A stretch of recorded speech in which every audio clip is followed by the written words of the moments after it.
तुम्ही काय व्यवसाय करता त्याला जास्ती महत्व नाहीये, पण तुम्ही तो व्यवसाय कसा करता त्याला अत्यंत जास्ती महत्व आहे. ॲज एंटरप्रेन्योर्स कधी पण प्राइस वॉर मध्ये जाऊ नका.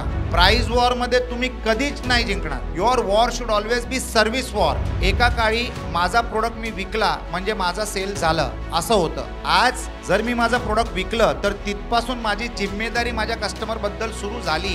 ब्रँड क्रिएट करणं अत्यंत महत्त्वाचं आहे. If you are not creating a brand you will never make profits. एखाद्या आळशी एंटरप्रेन्योरची सगळ्यात मोठी शिक्षा काय असते? His customer is buying his competitors product. जेवढे एंटरप्रेन्योर्स आजच्या तारखेला जगामध्ये यशस्वी झाले आहेत ना, त्याचं एकमेव कारण आहे because of their self discipline. जेवढं पॉसिबल असेल तेवढं तुम्ही प्रॉफिटेबल व्हा, because valuation is the multiple of the profits that you earn. कस्टमरला असं वाटलं पाहिजे की मी एक मारुती गाडी घेण्याचे पैसे दिलेत आणि दुकानाने मला मर्सिडीज गाडी दिली. हे त्याला कसं वाटणार? On the basis of the service that you provide. Agnello Rajesh sir, serial entrepreneur, chairman of Global St. Angelos Group of Companies, and current focus, सगळ्यात महत्त्वाचा विषय जो आज होणार आहे, his current focus is going to be on venture funding into multiple sectors. त्यामुळे आज आपण new age business growth formula या विषयाबरोबर त्यांच्या इन्व्हेस्टमेंट विषयीच्या असलेल्या काय म्हणतात आपण त्यांच्या फिलिंग्स किंवा त्यांचे जे horizon watch which is looking for त्याविषयी आपण जास्त बोलणार आहोत. He is interested in investing various sectors. Patil काकींचं व्हेंचर आपण खाली बघितलं असेल आणि पाटील काकींच्या व्हेंचरमधले वन ऑफ द इन्व्हेस्टर्स और rather one of the person who has actually made the company grow to this extent is Agnello Rajesh sir. So first of all, a big round of applause for Agnello Rajesh sir for investing in such a small company and now making it a big name or big brand in that sector, food sector. So he has a business interest in sectors of real estate development, hospitality, restaurants, food sector, sports, content creation, technology, health and wellness. आणि आत्ता मगाशी आम्हाला सुदैवाने I could spend some time with him where I understood he has created a unique restaurant of global cuisine with Indian taste, Indian contents. Sonte Spa असं cuisine असं त्याचं एक नाव आहे आणि it is one of the fantastic restaurants which we should, especially people who are food lover, should visit. आता आपण मिळणार आहोत आजच्या विषयाकडे सर, आणि आजचा विषय आहे new age business growth formula. आता जेव्हा आपण ग्रोथ हा विषय घेतो तर त्यावेळी सगळ्यात पहिल्यांदा आपल्याला जो विषय येतो तो म्हणजे ट्रॅडिशनल ग्रोथ. पण जर ट्रॅडिशनल ग्रोथ आपण करायची म्हटली तर बैलगाडीचा स्पीड आणि technology is bullet train. So how to match that? त्याच्यामध्ये इनोव्हेशनचा रोल काय असेल असा माझा पहिला प्रश्न. How innovation will play a vital role in new age business growth formula, because that is what will actually drive the thing. So what is your take on this? तर सर्वांना माझा नमस्कार आणि फार उत्साहाने लोक इथे आलेत सगळ्यांना ऐकण्यासाठी, विचार विमर्श करण्यासाठी. Congratulations for being here. ते सगळ्यात महत्त्वाची पहिला पाऊल असतो की आपण जर अशा कार्यक्रमामध्ये सहभागी झालो तर नक्कीच काय ना काहीतरी घेऊन जाऊ ज्याच्यामध्ये आपला बिझनेस इम्प्रूव्ह होऊ शकतो. Innovation is a very interesting concept. मी असं म्हणतो की इन्व्हेन्शनचे दिवस गेले. There is nothing remaining to be invented. जे काय असणार आहे ते इनोव्हेशनच असणार आहे. जे आपण करतो ते 10,000 लोक अजूनही करतात तेच काम. What business we do is immaterial. How we do that business is what matters. जरी एका रेसमध्ये 10 मर्सिडीज गाड्या असल्या तरी जिंकणार एकच गाडी. The person who drives it the best. सगळ्या पॅरामीटर सेम आहेत, तीच गाडी, तेच फ्युअल, तोच रस्ता, पण जिंकते एकच गाडी, the guy who drives it the best. त्याच प्रकारे आपण सुद्धा जर आपला व्यवसाय व्यवस्थित चालवू शकलो तर it can be the winner. इनोव्हेशनचं जे प्रमाण आहे ते फार छोटं आहे. म्हणजे it is a 2 degree separation. 98% सगळी लोक सेम काम सेम पद्धतीने सेम प्रोडक्टसाठी सेम सर्व्हिससाठी काम करतात. द डिफरन्शिएटर इज 2 ते 5%. तर ते काय इनोव्हेशन होऊ शकतं हे समजणं अत्यंत महत्त्वाचं आहे. तर मला नेहमी हे सांगायला फार आवडतं की जसं मी म्हणालो, तुम्ही काय व्यवसाय करता त्याला जास्ती महत्त्व नाही आहे, पण तुम्ही तो व्यवसाय कसा करता त्याला अत्यंत जास्ती महत्त्व आहे.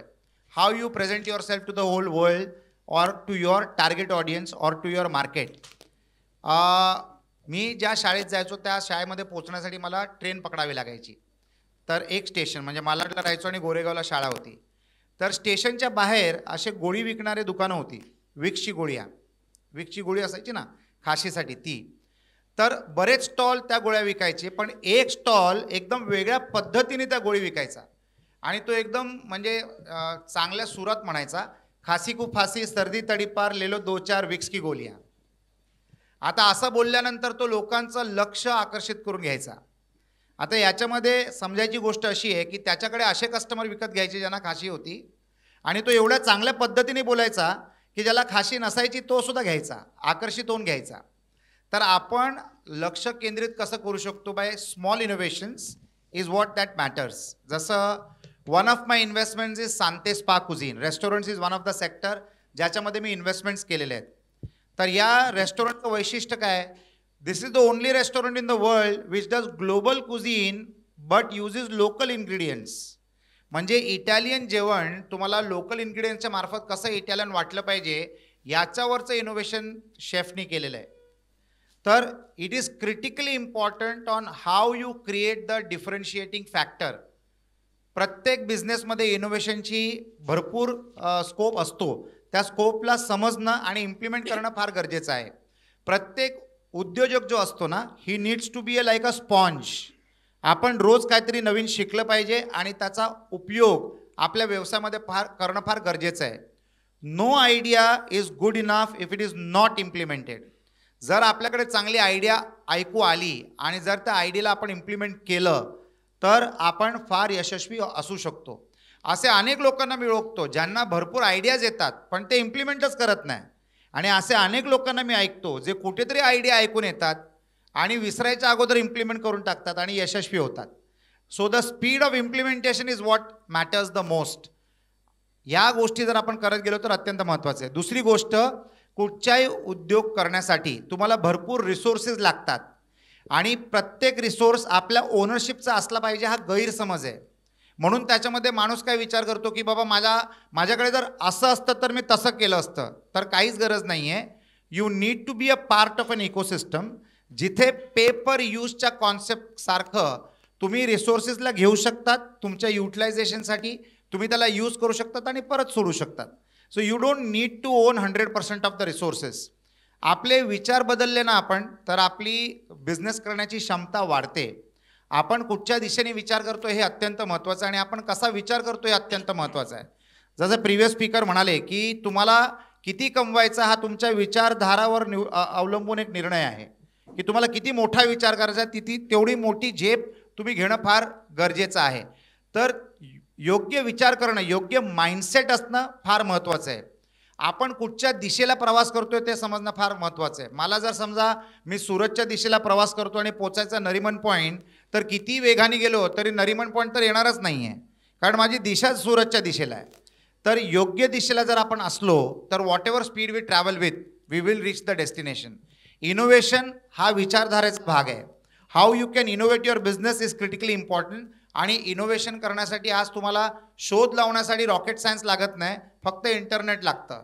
तुमच्या क्षेत्रामध्ये कोण काय करतोय याला समजणं, ओळखणं आणि त्याच्यामध्ये थोडासा फेरबदल करून राबवणं हे महत्त्वाचं आहे. दुसरी गोष्ट एक लक्षात ठेवा कधी की आपण जेव्हा रिसर्च करतो तेव्हा पॉईंट्स बनवत जाणं फार गरजेचं आहे. रोज कमीत कमी 1 तास आपण आपल्या बिझनेसमध्ये रिसर्च करणं गरजेचं आहे for becoming innovative in the business that you do. Saint Angelo's Computers Limited नावाची माझी संस्था होती आजपासून साधारणतः 31 वर्ष अगोदर. तर we were the first people in the business of service sector where we started the concept of after sale service in the service industry. तुम्ही एखादा फ्रीज घेतला तर त्याची वॉरंटी देखील 5 वर्षाची असते. आम्ही अशी फॅसिलिटी सुरू केलेली की तुम्ही एकदा कोर्स जॉईन करा, lifetime practice free, lifetime repetition of courses free, lifetime upgradation of courses free. म्हणजे you are getting more value than the money you paid. This was innovation in my times in 1993. आणि या 3 सुविधांमुळे we became the largest computer education company in a city like Mumbai, in a massive competitive big city like Mumbai. तर you need to innovate the way you work. Life time practice दिल्यामुळे लोकांना ती संधी मिळाली. Life time repetition दिल्यामुळे लोक repeat करायचे नाही, पण 10% लोक जे रिपीट करायला यायचे त्यांना आम्ही दुसरे कोर्सेस देखील प्रमोट करायचो आणि ते जॉईन करायचे. अपग्रेडेशन फ्री दिल्यामुळे स्टुडंट्सची आपुलकी संस्थेतर्फे वाढायची आणि they became are talking banners. So this kind of innovative thinking changes the way you do your business and grow your business. Yes, fantastic, superb. Yes, a round of applause is must. So सरांनी सांगितलं innovation is the key आणि डिफरन्शिएटर जो आहे तो 2% डिफरन्शिएटर आहे तो तुम्हाला find out करायचा आहे. आता sir you used a fantastic word, you don't have to do much research, you have to use internet. आणि आता सध्या जे वारे वाहत आहेत दॅट इज अबाउट AI. आज आपण AIचं सेशन ऐकलं already, how it is going to change the world, the job industry, the market and everything. तर आर्टिफिशियल इंटेलिजन्स वापरून किंवा टेक्नॉलॉजी वापरून, बिकॉज टेक्नॉलॉजीमध्ये ट्रान्सफॉर्मेशन येतं. सुरवंटाचं फुलपाखरू होणं जे आहे ते टेक्नॉलॉजीमध्ये होतं की once you go to next orbit you cannot come back. तुम्ही जर एकदा कॉम्प्युटरला अकाउंट्स द्यायला लागलात, since I am from accounts background, तर तुम्ही मॅन्युअली अकाउंट लिहू नाही शकत. So that is transformation. So how to use these tools, blockchain असेल, आर्टिफिशियल इंटेलिजन्स असेल, ChatGPT असेल, how to use these tools in innovation, technology transformation of business. So त्याच्यावरती काही. Artificial intelligence is the future of tomorrow. म्हणजे त्याच्याशिवाय तुमचा कुठचाही business चालू शकणार नाही. आर्टिफिशियल इंटेलिजन्सला तुमच्या बिझनेसमध्ये कसा यूज करू शकतो, that is a use case depending on the business that you do. परंतु मी तुम्हाला एक एक्झाम्पल सांगतो की परप्लेक्सिटी नावाचं एक आर्टिफिशियल इंटेलिजन्सचं टूल आहे. परप्लेक्सिटी तुम्ही हे गुगल करून बघा. आज तुम्हाला म्हणजे मी माझ्या कॉलेजच्या दिवसांमध्ये लोकांना सांगायचो की तुम्ही किती चांगलं उत्तर देऊ शकता त्याच्यावर तुमचं इंटेलिजन्स अवलंबून नाही आहे, तर तुम्ही प्रश्न किती चांगला विचारू शकता हे अत्यंत महत्त्वाचं झालेलं आहे. आणि तेच आहे आर्टिफिशियल इंटेलिजन्स किंवा ChatGPT किंवा machine learning. This is on the same platform. Artificial इंटेलिजन्सला जर तुम्ही योग्य प्रश्न विचारला ChatGPTला तर ते तुम्हाला योग्य उत्तर देऊ शकतं. आर्टिफिशियल इंटेलिजन्सचा उपयोग कशासाठी होऊ शकतो हे तुम्हाला मी सांगतो. फॉर एक्झाम्पल, समजा जर मी ट्रॅव्हल आणि टुरिझमच्या बिझनेसमध्ये असेल तर माझ्याकडे आज आर्टिफिशियल इंटेलिजन्सच्या मार्फत असे टूल्स अवेलेबल आहेत की कुठच्या दिशेला सगळ्यात जास्ती लोकांचा इंटरेस्ट आहे त्याची मी जाहिरात करणार, तर मला त्याचा चांगला रिस्पॉन्स येईल. Customer acquisition cost has become the biggest cost for any business. कुठच्याही बिझनेसला तुम्ही कस्टमर अक्वायर किती स्वस्तात करू शकता हे महत्त्वाचं झालेलं आहे आणि त्याच्यासाठी तुम्हाला आर्टिफिशियल इंटेलिजन्स मदत करून देऊ शकतं. For example, me real estate developer पण आहे. तर रिअल एस्टेट डेव्हलपमेंटमध्ये जर मला बांद्रामध्ये जर मला फ्लॅट विकायचा असेल तर माझ्या एका एन्क्वायरीची कॉस्ट साधारणतः 1500 रुपयापासून ते 15,000 रुपयापर्यंत येऊ शकते. One is the cost of that lead, ज्याला आपण एन्क्वायरी म्हणतो त्याला आपण टेक्निकल लँग्वेजमध्ये लीड म्हणतो.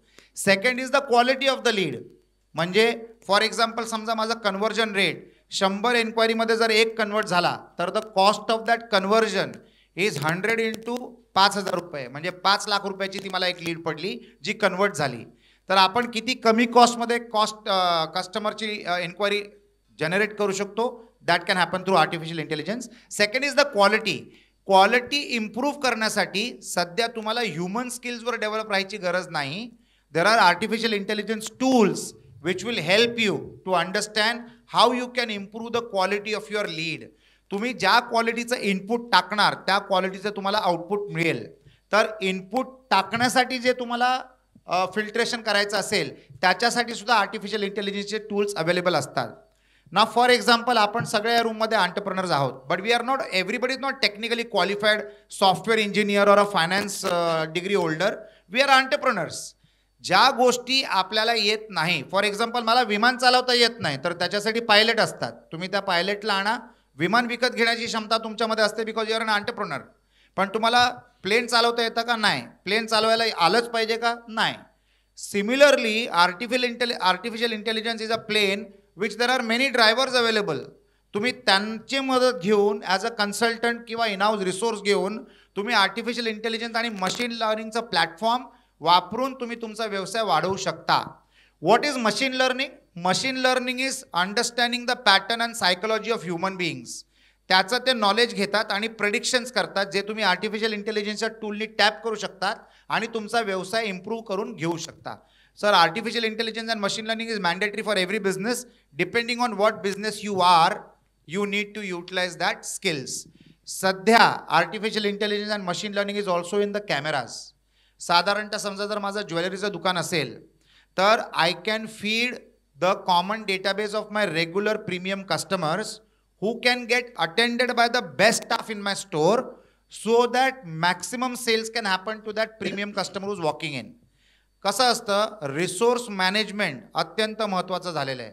माझ्याकडे समजा जर 10 सेल्समन असतील, त्या सेल्समनमध्ये 2 अतिउत्कृष्ट असतील, पण ते ॲव्हरेज कस्टमरला जर हँडल करत असतील आणि VIP कस्टमर जर इग्नोर होत असेल, तर the camera can tell me once the person comes in, the technology will inform critical people on that floor की बाबा तुमचा हा VIP कस्टमर आलेला आहे. Automatically you can redeploy your most important salesman to attend to that particular client. Now this is intelligence in action. कोणी कोणाला attend केलं पाहिजे हे महत्त्वाचं असतं. आता ह्युमन इंटेलिजन्स काय असतं, सचिन तेंडुलकर समोर कुठचा बॉलर चालतो हे झालं ह्युमन इंटेलिजन्स. परंतु आपण हे रोज ॲज अन एंटरप्रेन्योर मॉनिटर करू शकत नाही. तर ते मॉनिटर करण्यासाठी तुमच्याकडे आज आर्टिफिशियल इंटेलिजन्सची मदत मिळते, इवन थ्रू कॅमेराज. तर you have to implement such tools to expand your business and to make it better productive for you. Fantastic sir. आत्ता इंडिया ऑस्ट्रेलिया मॅच चालू आहे आणि outside the off stump wicket कसं जातं आपण बघतोय. So that is what he has said की which they have actually analyse by watching them time and again, आणि त्याच्या ॲनालिसिसमधून त्यांनी ते प्रोबॅबिलिटी डिराईव्ह केलेलं असेल की they are getting weaker or playing that outside the off stump ball. So आत्ता सरांनी एक छान विषय सांगितला about resource deployment of best resources that helps us to create a brand loyalty. माझा पुढचा प्रश्न सर असा आहे, थोडा वेगळा आहे. आता ऑनलाईन इंटरनेटमुळे ब्रँड लॉयल्टी हा कॉन्सेप्ट हळूहळू कमी होत चालला आहे. Because earlier I was use to buy particular brand store or clothes, पण हल्ली मी ऑनलाईन बघतो आणि I just buy it. So how to use this technology especially new age growth formula, की जर मला ही लॉयल्टी टिकवायची असेल कस्टमरला, मला, कारण repeat customer is the real business. खरा बिझनेस जो आहे that, and you know better than anybody else. So real customer जो आहे आणि त्याला पर्सनलाइज मार्केटिंग एफर्ट्स, ह्या दोघांची सांगड घालायची कशी? कारण एकीकडे तर इंटरनेट तुम्ही वापरायला लागलात की ऑटोमॅटिकली तो कस्टमरची लॉयल्टी इनडायरेक्टली कमी करताय, आणि दुसरीकडे तुम्हाला टिकवायची आणि त्याला पर्सनलाइज मार्केटिंग करायचं आहे. सो हाऊ टू ही सांगड कशी घालायची, ह्याचं ब्रिजिंग कसं करायचं? We are all in the business of hospitality. आपला कुठचाही बिझनेस असला तरी we are in the business of hospitality. म्हणजे आपण आपल्या कस्टमरला हॉस्पिटॅलिटी कसं एक्सटेंड करू शकतो ह्याची सध्या आता स्पर्धा चालू आहे. कस्टमरला असं वाटलं पाहिजे की मी एक मारुती गाडी घेण्याचे पैसे दिलेत आणि दुकानाने मला मर्सिडीज गाडी दिली, हे त्याला वाटलं पाहिजे. हे त्याला कसं वाटणार? On the basis of the service that you provide. म्हणजे फॉर एक्झाम्पल, मला जर माझ्या एका कस्टमरने फोन केला तर ते पहिल्या रिंगमध्ये मी उचलला पाहिजे. I should be pleasant. How I handle my customer is most important. Cluttered market आहे, क्लटर्ड. एक कस्टमर असला ना, अगोदर कसं असायचं, 100 कस्टमर असायचे, सप्लायर एक असायचा. आज एक कस्टमर आणि 100 सप्लायर आहेत. तर त्या गर्दीमधनं how can you get that customer is going to be the crux of the matter. म्हणजे ही स्पर्धा तुम्ही कशी जिंकणार याच्यावर महत्त्व आहे. जे तुम्ही ऑनलाईनवर शॉपिंग करता that is also psychological game. म्हणजे तुमच्या मशीन लर्निंग, तुम्ही जसं मोबाईल सर्फ करता तर तुमच्याबद्दल, तुमच्या स्वभावाबद्दल the system and the technology is learning. तुम्ही जेव्हा चांगल्या मूडमध्ये असता ना, तेव्हा तुम्हाला एक अशी ॲड येईल जिथे तुम्ही ती खरेदी करणार. एक काळ असा होता की आपण गरजाच्या वस्तू विकत घ्यायचो. आजचा काळ असा आहे ज्या गोष्टीची तुम्हाला गरज नसते, असा एक लुक्रेटिव्ह ऑफर येईल तुमच्यासमोर की तुम्ही ती गोष्ट विकत घेणार. तर that is called as psychological marketing. Psychological marketing म्हणजे technology has been integrated by the most intelligent people in the world. जिथे तुमच्या delicate moment of weak decision making it will appear in front of you and make you buy it. तर this is nothing but technology and intelligence working together. म्हणून तुम्ही ऑनलाईनवर तुमचे customer हरवता, तुमचे customer दुसरे कोणाचे तरी कस्टमर होतात. तर you need to be constantly in touch with your customer आणि you need to keep servicing your customer whether he needs you or not. एका काळी माझा प्रोडक्ट मी विकला म्हणजे माझा सेल झालं असं होतं. आज जर मी माझं प्रोडक्ट विकलं तर तिथपासून माझी जिम्मेदारी माझ्या कस्टमरबद्दल सुरू झाली. How I take care of my customer during the life cycle of the product that is using becomes critically important. म्हणून आज जर तुम्ही पाहिलं तर चांगल्या ब्रँड्सचे जे कंपनीज असतात त्यांचे असे टीम बसलेले असते जे सोशल मीडियावर वॉच ठेवतात की आमच्याबद्दल कोण डिससॅटिस्फाईड कस्टमर आहे का. जर एखादा डिससॅटिस्फाईड कस्टमर असला तर ताबडतोब त्यांची टीम त्या कस्टमरपर्यंत पोहोचते आणि they spend more than the customer would have spend to their product in servicing that customer. तर we need to be alert. नजर चुकी तो दुर्घटना घटी जी आपण पाहतो ना, ती दुर्घटना फक्त हायवेवर होत नाही, तर आपल्या बिझनेसमध्ये होत राहतं. आणि सगळ्यात मोठी शिक्षा काय असते माहिती आहे का? एखाद्या आळशी एंटरप्रेन्योरची सगळ्यात मोठी शिक्षा काय असते? His customer is buying his competitors product. त्याच्यापेक्षा मोठी शिक्षा नसते. You always all times need to be alert. आपल्या बिझनेसमध्ये 5 स्टेक होल्डर असतात. 5 स्टेक होल्डर. आपला इन्व्हेस्टर, बऱ्याच वेळेला ते आपण स्वतःच असतो, आपला स्वतःचा पैसा लावलेला असतो when we are a bootstrap company. तर आपला investor which is a shareholder. Second is our team which is our staff. Third is our vendor which is our people who supply the materials. Fourth is the government. We cannot ignore the government. They are also a partner in our business thanks to income tax and GST.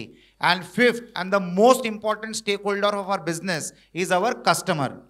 तर या कस्टमरला न हरवता आपण कसं legacy customer बनवू शकतो याच्यावर भर टाकणं गरजेचं आहे. Like there are some customers with some brands which are perpetual customers. ती कंपनी काही बनवत असेल तर you will become a customer. तुम्हाला त्या प्रोडक्टची गरज नसली तरी you are becoming a customer. Why? Because of the customer service that you have enjoyed out of the performance of that particular company or that particular brand. Brand create करणं अत्यंत महत्त्वाचं आहे. If you are not creating a brand, you will never make profits. दुसरी गोष्ट, as entrepreneurs कधी पण price वॉरमध्ये जाऊ नका. प्राइस वॉरमध्ये तुम्ही कधीच नाही जिंकणार. You will never win the game और you will never win the race in a price war. Your war should always be service war. You should always be at war in the service part with your competition, not the price. Price वॉरमध्ये आपल्याला समजत नाही की आपण 100 रुपयाची वस्तू जी आपल्याला घरात 100 रुपयाला पडते, स्पर्धेमुळे ती आपण विकतोय 60 रुपयाला. Charge well but serve your customer well. दुसरं, एक अशी सायकोलॉजी डेव्हलप झालेली आहे मार्केटमध्ये की people pay for reliability not for lower cost. Lowest टेंडरवाला कॉन्सेप्ट गेलंय. People pay for reliability. Yesterday, काल माझ्या एका प्रोजेक्टमध्ये मला विंडोजचं कॉन्ट्रॅक्ट द्यायचं होतं. There was a company which is giving the cost at 40% of my purchase cost. म्हणजे 60% कमी then the regular vendor of mine. तर माझ्या स्टाफने मला फोन केला की सर असं असं आपल्याला ही चांगली ऑपॉर्च्युनिटी. मी सांगितलं नाही, आपण त्याला ओळखत नाही, आपल्याला माहीत नाही तो आफ्टर सेल सर्व्हिस आपल्या कस्टमर्सला देणार की नाही देणार. We will go with somebody who's reliable. ज्याला रात्री 12:30 वाजता जरी मी फोन केला ना तर त्यांनी माझा फोन उचलला पाहिजे. Which doctor do you go to? The doctor that you trust. Similarly we need to have vendors whom we trust. You cannot have vendors who give you a lower price but then doesn't give you service. Product विकल्यानंतर payment आल्यानंतर जर तुमच्या वेंडरने तुमचा फोनच नाही उचलला तर you will fail in front of your customer आणि ते परवडणार नाही. तर ते आपण म्हणतो ना, महंगा रोए एक बार, सस्ता रोए बार बार. तो you need to be, I am not saying you need to be महंगा, you need to be rightly priced so that you can service your customer. So that is when you service your customer is when you are creating a brand, and that's what branding is all about. Yes. So that is a fantastic example. आणि आपण मध्यंतरी especially post Covid बऱ्याच वेळा असं चालू होतं की थिएटरमध्ये मूवीज चालत नव्हते, पण देर वर सम सर्टन स्टार्स की ज्यांच्या मूवीज आल्यानंतर त्यांनी 1000 करोड, 1200 करोड, 1500 करोड केले. आणि that is what sir has actually sed about company indirectly. तोच कॉन्सेप्ट सरांनी सांगितला. सर इथे आता एक छोटा डायलेमा असा क्रिएट होतो. सो व्यवसायातले सिंघम असा उल्लेख केला, आत्ताच एक पोलिसातले सिंघम येऊन गेले. आणि आपण आपला विषय चालू होता की जेव्हा मी ब्रँड लॉयल्टी किंवा जेव्हा मी असं सगळ्या गोष्टी करतो त्यावेळी एथिकल प्रॅक्टिसेस किंवा लिडरशिप ॲडॉप्टेबिलिटीमध्ये काय करतो. कारण बऱ्याचदा माझं, ज्याला टिपिकली आपल्या मराठीत म्हणतात पाऊल वाकडं पडू शकतं, मला थोडे मोह होऊ शकतात. जो माझा विकनेस आहे, जसं मगाशी सरांनी एक विकनेसचा उल्लेख केला, तर तो विकनेस मला मोहामध्ये टाकू शकतो की मला इथे अपॉर्च्युनिटी आली आहे, I will make money with this opportunity, I will compromise with my values because I just want to do something. मग प्राईजवर असेल, ब्रँड लॉयल्टी असेल, कस्टमर रिटेन्शन असेल, काहीही असेल, पण त्यासाठी मी जर एथिकल प्रॅक्टिसेसवर कॉम्प्रोमाइज केलं तर त्याला टॅकल करताना काय करायला पाहिजे, what is the precaution, because you have created so many things and you have created so many loyal customers throughout the year. So you are the I think the best person to address this. Saint Angelo's Computers लिमिटेडच्या मार्फत आम्ही 4.5 लाख विद्यार्थी शिकवलेत. 43 outlet, 4.5 lakh विद्यार्थी. आणि जगातल्या प्रत्येक कोपऱ्यात माझा विद्यार्थी कार्यरत आहे. Because IT is global language. Dombre साहेबांना आज मी साधारणतः 25 वर्षानंतर भेटलो. I was a principal for police computer academy आणि भारतातलं पहिलं सायबर सेल सुरू करणारी माझी संस्था for Mumbai police 2 September 1999. That time Dombre sir had just joined as a DCP in Maharashtra Police Force. आणि Maharashtra is one of the safest state to do business. उद्योजकांना जर कोणाची सेफ्टी लागत असेल तर you need to have the support of law and order. We are very fortunate to be in a state which is so advance purely because the law and order of the state is the bestest in the whole country or probably in the entire Asian region. तर त्याच्यामुळे महाराष्ट्र एवढं प्रगतिशील राज्य आहे. पूर्ण भारतामध्ये we are number 1 because of law and order. तर thanks to the police force of Maharashtra. As far as ethical working is concern, बघा टेक्नॉलॉजीनी पूर्ण दुनियाला एक छोटंसं गाव बनवलंय. Honesty is no more a choice. म्हणजे हा माणूस इमानदार आहे तर ती काय मोठी मेहरबानीची गोष्ट नाही आहे. कारण जर तो इमानदार नसला ना तर पूर्ण जगाला माहीत पडेल की हा इमानदार नाही आहे. टेक्नॉलॉजीने पूर्ण जगाला एक छोटंसं गाव बनवलंय. तर honesty is mandatory, being ethical is compulsory. आता टेक्नॉलॉजीमुळे सुटका नाही आहे. म्हणजे जस्टिस जे असतं ना ते डिले होतं पण येतं नक्की दाराशी. It is very important that you practise ethical values. कारण चुकीला माफ नसतेच. आजच्या तारखेला तर चुकीला माफ नाही आहे. Your customer will never excuse you. Your customer will, तो तुम्हाला कधीच माफ नाही करणार आणि कायदा तर नक्कीच माफ नाही करणार. तो आज नाही धरणार, तुम्हाला 15 वर्षानंतर धरणार, पण धरणार नक्की. तर you have to be ethical. जर मी असं म्हणतो की आपला सगळ्यात मोठा गाईड आपण स्वतः असतो. We need to have introspective talks to each other. म्हणजे मी माझी पद्धत तुम्हाला सांगतो. If there is a difficult decision to take, I ask myself 100 times की हे मी करायचे की नाही करायचं. 100 टाइम्स. 99 टाइम्स जर येस आलं आणि 1 टाइम जर नो आलं तर ते सोडायचं. Do not have grid in business. Need in business is something that builds you. Greed in business is something that will destroy you. Shortcut मारायचा प्रयत्न केला तर अपघात होतो. एक लक्षात ठेवा. हायवे जेव्हा मोकळा असतो ना तेव्हाच सगळ्यात जास्त ॲक्सिडेंट्स होतात. लक्षात ठेवा. ट्रॅफिक जॅममध्ये ॲक्सिडेंट कधी होताना कोणाचा जीव जाताना ऐकलंय का? गाडीला धक्का लागतो, डॅमेज होते. पण एमटी हायवेवर आपल्याला अपघात झाल्यानंतर जीव जातो. तर जर आपल्याला असं वाटलं बिझनेसमध्ये एथिकल स्टँड घ्यायची जर पाळी आली आणि आपल्याला असं वाटलं की बाबा कोणच बघत नाही आहे, तेव्हाच अपघात होणार आहे. की कोण बघत नाही हा विचारच खोटा आहे. तर honesty is mandatory, ethics is mandatory. There are checks and balances. आजच्या तारखेला म्हणजे जर तुम्ही टॅक्स अथॉरिटीज बघितलं तर तुम्ही काय रिपोर्ट करता त्याला महत्त्व नाही आहे, तुम्ही कसं जगताय ना त्याच्यावर वॉच आहे टेक्नॉलॉजीचा. एखादी जर तुम्ही मोठी गाडी घेतली which is disproportionate to the income that you are displaying, notice येणारच आहे. तर checks and balances are in place. Ethical असलं तर तुम्हाला लक्षात ठेवायची गरज लागणार नाही की मला काय लपवायचं आहे. You can be open with your life, you can be open with your business आणि बेधडकेपणाने तुम्ही बिझनेस करू शकता. तर ethics is mandatory. B ethical in business is my suggestion. सरांनी 2 गोष्टी चांगल्या केल्या. त्यातली पहिली गोष्ट म्हणजे चार्टर्ड अकाउंटंटचं आयुष्य सोपं केलं. I am a chartered accountant, so he is saying be ethical in business. So whatever you are disclosing, don't disclose 2 turnovers. एक GSTला वेगळा आणि इन्कम टॅक्सला वेगळा. So that is my simple state on this. So that is a fantastic thing. आणि आता आपण before we go to the venture funding विषय, त्याच्या आधी एक महत्त्वाचा विषय की मला सर्वाईव्ह पण व्हायचं आहे आणि ग्रो पण व्हायचं आहे. So I want to be operationally efficient and I want to grow also. ह्या दोन्हीमध्ये बऱ्याचदा एंटरप्रेन्योर्स, एस्पेशली MSME एंटरप्रेन्योर्स अडकतात. कारण सर्वायवलसाठी जर प्रयत्न करायचे म्हटले तर ग्रोथसाठी पैसे उरत नाहीत आणि ग्रोथमध्ये पैसे टाकायचे म्हटले तर आजचे लिटरली खायचे वांदे होतात. पण शब्द वापरू नये पण तसं होतं. So how to actually tackle this situation. ह्या सिच्युएशनवर मात करताना काय करायचं आणि मग त्याच्या पुढचं ऑफकोर्स विल बी फंडिंग. तर first I want you to address this. मी नेहमी जे पाहिलंय, मी साधारणतः 18 ते 20 बिझनेसेस करतो सध्या. तर मी जे पाहतो लोकांना की people struggle with cash flow management. म्हणजे त्यांचं एक्सपेंडिचरवरचं कंट्रोल आणि रेव्हेन्यू जनरेशनची क्षमता याच्यामध्ये मिसमॅच होतं, तेव्हा ते लोक फसतात. तर you really need to be all the time alert on your cash flow management capability. Cash flow management म्हणजे कसं आहे की तुमची इन्कम जी आहे ना ती तुमच्या खर्चापेक्षा किमान 1 रुपयाने जास्ती असली पाहिजे. So that you should not struggle.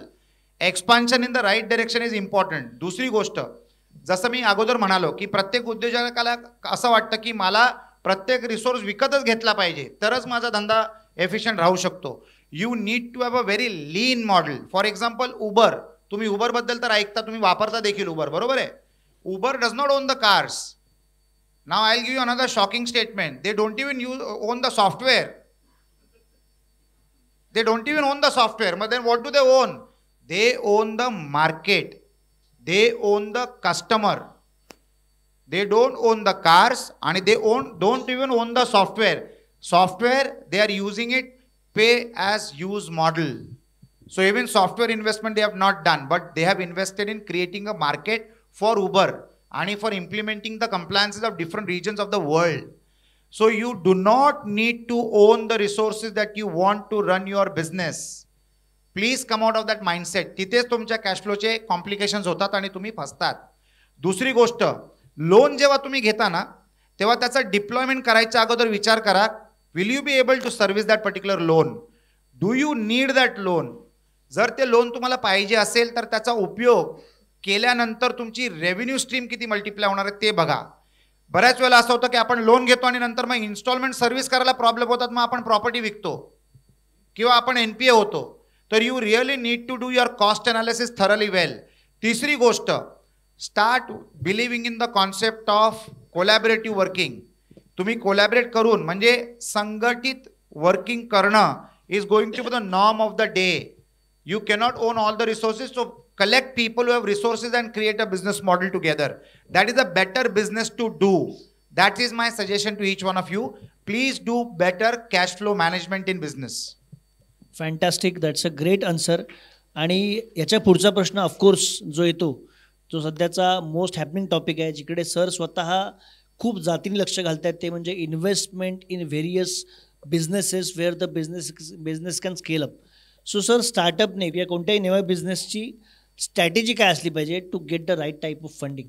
जर मला फंडिंग हवं आहे तर त्यांची स्ट्रॅटेजी काय असली पाहिजे? त्याला जोडून पुढचा प्रश्न आहे which you can answer along with, की इन्व्हेस्टर त्या बिझनेसकडे काय म्हणून बघत असतो किंवा कसा बघत असतो? सो या दोन्ही प्रश्नांची उत्तर. कुठच्या इन्व्हेस्टरला त्याच्या इन्व्हेस्टमेंट्सचे मल्टिपल पाहिजे असतात. मल्टिपलचा कसं असतं, आज नवीन लँग्वेज आहे, म्हणजे अनेक लोकांना माहीत असेलच की मल्टिपल्स. मी आज समजा 10 कोटी लावले तर 3 वर्षामध्ये ते किती पटीनी मल्टिप्लाय होणार?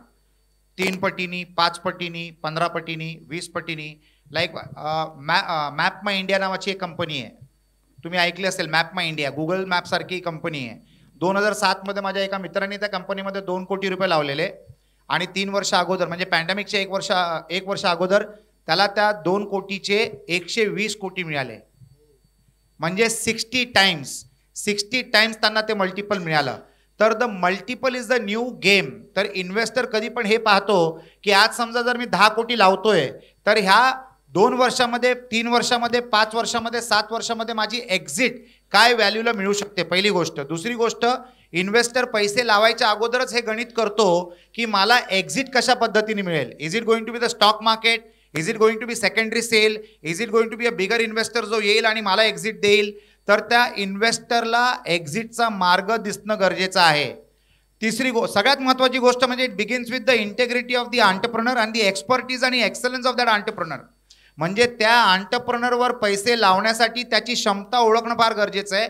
त्याचं माप ॲडव्हान्समध्येच तो इन्व्हेस्टर काढणार आहे आणि त्याच्यानंतरच तो पुढे जाईल. रिसर्च करणार त्या एंटरप्रेन्योरबद्दल, त्याचा बॅकग्राऊंड, त्याचा ट्रॅक रेकॉर्ड, त्याचा पास्ट परफॉर्मन्स, त्याचं सोशल मीडिया ऑनलाईन रेप्युटेशन. आज कोणालाही तुम्हाला जर शोधायचं असेल, कोणालाही भेटायच्या अगोदर त्याच्याबद्दल गुगल करा. जर तो गुगलवर त्याचं चरित्र तुम्हाला समजेल 4-5 गोष्टी वाचून, त्याच्यानंतर तुम्ही तुमचे त्याच्याबद्दलचे निर्णय मांडू शकता स्वतःच्या मनामध्ये आणि अकॉर्डिंगली तुम्ही निर्णय घेऊ शकता. तर that entrepreneur will be thoroughly checked by the investor before investing. पण तो इन्व्हेस्टमेंट करण्याच्या वेळेला काय निर्णय घेणार की मला याच्यामध्ये एक्झिट किती लवकर मिळेल आणि मला याची एक्झिट किती जास्ती मिळेल. It is called the productivity of investment. एखाद्या शेअरमध्ये जर मी पैसे लावले आणि समजा ते मला 3 वर्षात दुप्पट देत असेल आणि दुसरा एक शेअर आहे ज्याच्यामध्ये क्षमता आहे की मला 1 वर्षात तो तिप्पट देऊ शकेल, तर साहजिक गोष्ट मी अशा शेअरमध्ये लावणार जो 1 वर्षात मला तिप्पट देईल. Similarly investment in a human being is also calculated on similar ways, की या एंटरप्रेन्योरवर जर मी पैसे लावत असेल तर माझं एक्झिट किती सोपं असेल आणि माझं एक्झिट किती मॅक्झिमम असेल. productivity of the investor's money is what he will calculate before investing it in the company. So that you need to create. दुसरी गोष्ट, युनिकनेस ऑफ द बिझनेस. आता बिझनेस युनिक नसणार, पण त्या बिझनेसला चालवण्याची पद्धत जर युनिक असली तर investor will be very excited. बरोबर आहे. आणि मी असं म्हणेन एंटरप्रेन्योर्सना, do not take money from investors who are pure investors. म्हणजे तुम्ही त्याच्या नोकरीवर लागले. Take money from investors who are strategic investors and who will not only give you money, but they will give you mentoring. They will create additional market for you. They also might become your customer and they will assure source of revenue for bringing more customers to you. So if you have a strategic investor with you, you are a faster, successful entrepreneur. For example, Kirloskar is not as big as Toyota. बरोबर है ना? But Toyota came and partnered with Kirloskar and made Kirloskar bigger than that they were. Like Toyota is one of the biggest automobile company in the whole world. So Toyota researched on who can be the best partner in India and partnered with Kirloskar. Mercedes came and partnered with Tata. Renault came and partnered with Mahindra. So we need to be entrepreneurs where those kind of companies come and partner with us and we become bigger. So they are not money investors. They are strategic investors. They invest not only money, but they invest money, technology, brand name, goodwill, infrastructure, know-how, excellence, everything. Excellence of operations, everything. So as an entrepreneur, always look out only and only for strategic investors. A money investor, if it is there, then a bank is better than a money investor. कारण इन्व्हेस्टरचं interference पण असतं बिझनेसमध्ये. मनी इन्व्हेस्टरनी value add नाही केला आणि फक्त प्रश्न मांडत गेला तर hill disturb you. Strategic investor पैसे पण लावणार आणि खांद्याला खांदा लावून काम देखील करेल तुमच्याबरोबर. त्याचे रिसोर्सेस सुद्धा एक्सटेंड करेल तुमच्यासाठी. त्याला मिळणाऱ्या सुविधा फॉरवर्ड करतील तुमच्यासाठी आणि you will become a better entrepreneur with the support of the strategic investor. So my suggestion to everybody is try to be a partner with a strategic investor. Second thing I would like to share is raise money as late as possible. Raise at the highest possible value. म्हणजे आपल्याला आज investor मिळतो म्हणून पैसे घ्या असं करू नका. Do not sell your equity cheap. You try to sell it at the highest possible value आणि be as bootstrapped as possible. जेवढं पॉसिबल असेल तेवढं तुम्ही प्रॉफिटेबल व्हा. Because valuation is the multiple of the profits that you earn and the opportunity that is there for the growth of the sector that you are in. So valuation depends a lot on your profitability. The more profits you earn, the more valuation you will generate. As an entrepreneur, we are earning two aspects by the virtue of doing business. एक benefit असतो की आपल्याला operating profit मिळतात. तो एक फायदा आहे business चालवायचा. पण त्याच्यापेक्षा मोठा फायदा असतो व्हॅल्युएशनचा. So always work towards achieving valuation. Profit is a byproduct of you doing business आणि sustaining and surviving in the business. Survive करण्यासाठी तुम्हाला प्रॉफिट करणं गरजेचं आहे, पण तुमच्या प्रॉफिटचा पर्सेंटेज जर वाढत गेला तर त्याचं रूपांतर व्हॅल्युएशनमध्ये होतं आणि व्हॅल्युएशनची जी एनकॅशमेंट असते that is the real profit of any business. माझ्या मित्रांची एक कंपनी आहे, कंपनीचं नाव पण सांगतो, अँकर. त्यांना पॅनासॉनिकनी ऑफर टाकली. 12-15 वर्षा अगोदरची स्टोरी आहे. हे लग्न लावणारी कंपनी जी लॉ फर्म होती ते पण आपले मराठी व्यक्तीच आहे, नितीन पोद्दार. तुम्ही ऐकलं असेल त्यांचं नाव. तर हे एवढे हुशार की यांनी काय केलं, पॅनासॉनिकनी त्यांना 2200 कोटीची ऑफर टाकली. इंटरनॅशनल कंपनीज जे असतात ना त्यांना ब्रँड व्हॅल्यूमध्ये जास्त इंटरेस्ट असतं, त्यांना ॲसेट व्हॅल्यूमध्ये कमी इंटरेस्ट असतं. तर ह्या ग्रुपनी, अँकर ग्रुपनी काय केलं, चर्चा सुरू ठेवली 2 वर्षासाठी आणि 2 वर्षामध्ये त्या लोकांनी कंपनीचे सगळे ॲसेट्स, रिअल एस्टेट विकून टाकली आणि ती ॲसेट्स त्यांनी विकली 2000 कोटीला आणि त्याच्यानंतर ब्रँड विकला 2200 कोटीला. म्हणजे काय केलं त्यांनी, 4000 crores एका बॉलमध्ये 12 रन मारले. 2000 कोटीचे ॲसेट्स विकून टाकले, ते पैसे खिशात आणले आणि 2200 कोटीला ब्रँड विकून टाकला, ते पैसे पण खिशात आणले. म्हणजे काही न करता 2200 कोटीमधनं त्यांनी 4200 कोटी रुपये काढले. Now this is all very good strategic planning आणि exit strategy. You get me what I am saying. तर व्हॅल्युएशन एक इन्कम आहे आणि ऑपरेटिंग प्रॉफिट एक इन्कम आहे. दोघांचा लाभ घेणं अत्यंत महत्त्वाचं आहे. फॅन्टॅस्टिक. सरांनी पुढचा व्हॅल्युएशनचा प्रश्न पण कव्हर केला. पण याच्यात मला अजून एक, आता एवढं सगळं ऐकल्यावर एक मोठा प्रश्न येतो की ह्या सगळ्या फंडिंग बरोबर ग्रोथ अलाइन कशी करायची. कारण बऱ्याचदा असं होतं की पैसे आले बिझनेसमध्ये की लोकांना खर्च करायचे मार्ग दिसायला लागतात की अरे नाव I will buy this, I will buy this, I will buy this, I will spend on this. बरेच वर्ष फॉरेन ट्रिप नाही केली आहे, बरीच वर्ष हे नाही केलं आहे. So how to align your growth. कारण बऱ्याचदा आम्ही ॲज अ चार्टर्ड अकाउंटंट बघतो की लोक बिझनेसचा ऑक्सिजन म्हणजे फायनान्स काढून घेतात. So how to align funding with long term growth, that is the question. आजच्या तारखेला तर जे पण इन्व्हेस्टर असतात, whenever people are investing they put very strict norms. अगोदर सारखं नाही आहे की बाबा कंपनीमध्ये 100 कोटी रुपये आले तर ताबडतोब एंटरप्रेनरने जाऊन 50 कोटीचा फ्लॅट वगैरे घेतला. सध्या भरपूर लिगल रेस्ट्रिक्शन्स टाकतात investor. You cannot take home money. त्याच्यानंतर ऑडिट सिस्टम बसतात, तुमच्या एक्सपेन्सेसवर कंट्रोल केला जातो, मॉनिटरिंग असते, which is great for you. कारण ज्याचे पैसे लागलेले असतात त्याला चिंता असते की बाबा माझ्या पैशाचा फायदा झाला पाहिजे. एक स्टॅटिस्टिकल इन्फॉर्मेशन देतो. Out of 10 companies 8 companies which get invested close down. Out of 10 companies, 6 companies, out of 10 companies which don't get invested, 6 become big companies. So, lot of people start taking wrong decisions when they get invested. तर self discipline is the only solution to that. म्हणजे अचानक तुम्ही खर्चावर ambitious झालात, ignoring the revenue part, तर it is a debt trap. म्हणजे स्वतःच्या पायात गोळी मारून घेण्याची ती गोष्ट होते. तर it is critically important that you need to have self discipline.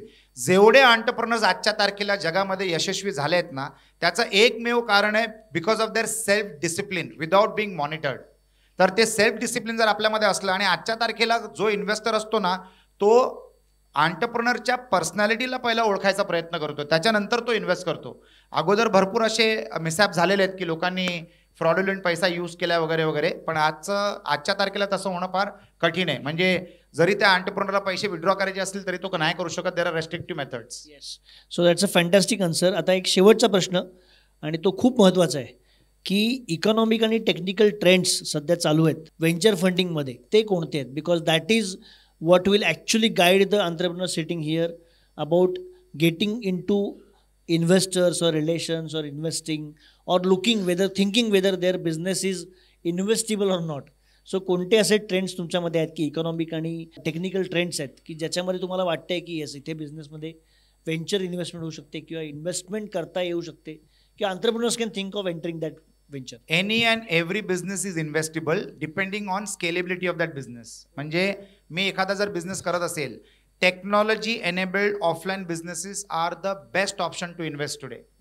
Technology enabled offline businesses म्हणजे ज्या बिझनेसेसना, फॉर एक्झाम्पल क्लाउड किचन, ते जे 3 कंपनीज त्यांनी सांगून गेले ना मागचे स्पीकर, त्या 3 कंपनीजमध्ये जी second company that is a food company, they are a cloud kitchen company, Jubilant Foods. Yes, तर त्याच्यामध्ये it is offline food products तुम्हाला मिळतात, पण टेक्नॉलॉजीच्या मार्फत तुम्हाला कस्टमर ॲक्विजिशन मिळतं. तर any company which is doing offline activity with the support of technology enablement is a fantastic business to operate on. For example, आता डॉक्टर अतुल इथे बसलेत, तर he has set up a very good hospital clinic treatment for aesthetics, cosmetic ट्रीटमेंटसाठी at Thane, called me young. It is pure hardcore technology at use with the best ingredients which are infused in you with the help of the latest technology. So it is a business which is scalable and it is a business which is investable. You get me? So any business which is scalable is investable and every business has that potential. तर तुम्ही तुमच्या कंपनीला technology enable कसं करू शकता ज्याच्यामुळे scalability होईल आणि त्या स्केलेबिलिटीमुळे तुम्हाला इन्व्हेस्टमेंट्स मिळू शकतात. याचा तुम्ही विचार करायला सुरू करा. Anybody not understanding that can discuss with me offline, आणि मी तुम्हाला सांगू शकतो की तुमचा बिझनेस इन्व्हेस्टेबल कसा बनू शकतो. Yes, this is the opportunity which sir has really offered today, especially for entrepreneurs sitting here, की तुमचा बिझनेस इन्व्हेस्टेबल कसा होऊ शकतो हे जर तुम्हाला जाणून घ्यायचं असेल तर you can definitely approach sir. Of course will let you know how to connect, get in touch with him. Thanks a lot Rajesh, एकदम राजेश सर. याच्यामध्ये मी एकच सांगतो की आपण जे आत्ता सेशन ऐकलं त्यात बरेच पॉईंट असे होते की आपल्याला हे सेशन पुन्हा एकदा ऐकावं लागेल. मला तरी personally I have tried to note down almost all the points or glimpses, but let me tell you, I have to watch these at least 5 times. The insights which you have given in this session, and we'll like to thank personally with a round of applause. I'll request you to join the round of applause for Aidul Rajesh sir. Thank you.